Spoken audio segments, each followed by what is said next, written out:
perfectionism can be a really negative and quite pervasive thing in our lives, and it can look different to different people. So for example, in my life, it showed up very much as not being able to accept my own successes and kind of push them aside and move on to the next challenge without really giving myself any credit for achieving that. And for other people I've met, it was more like not being able to let go of a piece of work because there was that fear, that doubt that it was good enough. And not only that the work they were presenting was good enough, but that they were good enough themselves. And this is a constant theme that I come across in coaching sessions with leaders. So I just want to share with you a few possible strategies that might be helpful. First of all, being able to name and own your own successes. So first of all, start by asking yourself what success really looks like for you. What do you regard as success? And really have a think about that and reflect on it. And then go ahead and identify the successes and achievements that you've had in your life and in your work, and really make a list of them. Actually write them down, because then you can come back to that, reread it, and use it as kind of an affirmation for yourself. And when you're making that list, think of the good things, the good feedback that you've had, and don't doubt that feedback, because a typical perfectionist thing is to say, oh, well, they were only saying that because. No, take the feedback at face value and take it as though it was given honestly and it was meant. So then the next thing is to really think about where your perfectionism is coming from, and you need to really tune in to the little voice inside of your head and think, well, what is it telling me?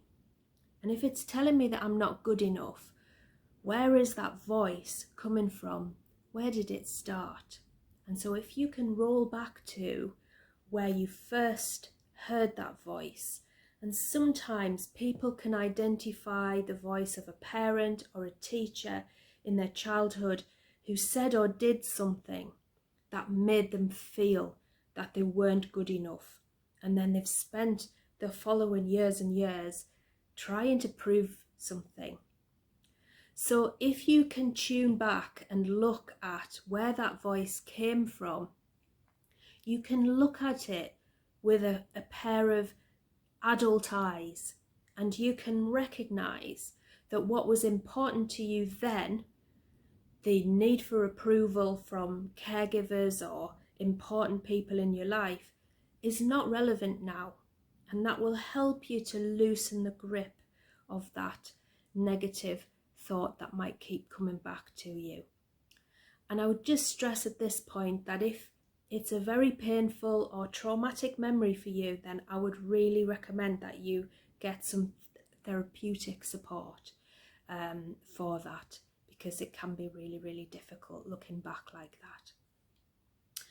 And then the third thing is to explore the average. And this can be a really difficult thing, but it can be transformational. So what I mean by that is, when you're about to do a task or activity, it's thinking to yourself, what is going to be the good enough standard for this? Not the brilliant, amazing, perfect one, but the good enough standard that will do the job. It'll be absolutely fine. It maybe won't be the absolute best that I could do, but it'll be good enough for now. And if you can experiment with doing things to that level, then that will become an important tool in your toolbox to deal with perfectionism. So explore the average. I hope those strategies have been helpful for you. Please do get in touch via mrstcoaching.com if you'd like to explore coaching as a possible way forward to help you deal with perfectionism. Thank you.